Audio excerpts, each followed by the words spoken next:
সরস্বতী পুজোর প্রস্তুতিতে ব্যস্ত সুন্দরবনের হিঙ্গলগঞ্জের প্রতিমা শিল্পীরা। বিদ্যার দেবী সরস্বতী দেবীর আরাধনা আর মাত্র কয়েকদিন দূরে। তার আগেই চূড়ান্ত ব্যস্ততায় মেতে উঠেছেন সুন্দরবন অঞ্চলের হিঙ্গলগঞ্জের প্রতিমা শিল্পীরা। দিনরাত এক করে প্রতিমা তৈরির কাজে ব্যস্ত সময় কাটাচ্ছেন তারা। খড়, মাটি ও রঙের নিপুণ ছোঁয়ায় ধীরে ধীরে রূপ নিচ্ছে দেবীর মূর্তি। হিঙ্গলগঞ্জ ব্লকের বিভিন্ন গ্রাম ও প্রতিমা পাড়ায় এখন শিল্পীদের ব্যস্ত হাতের ছোঁয়ায় তৈরি হচ্ছে সরস্বতী প্রতিমা।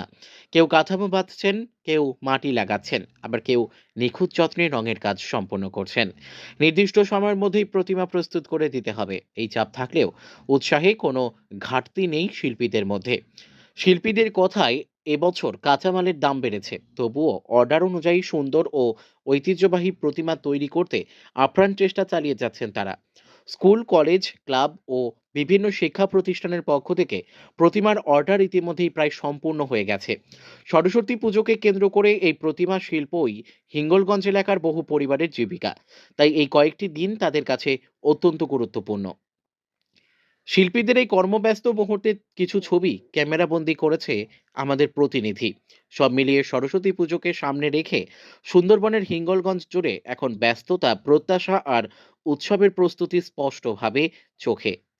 হিঙ্গলগঞ্জ থেকে প্রদীপ সরকারের রিপোর্ট, বিগ নিউজ বাংলা।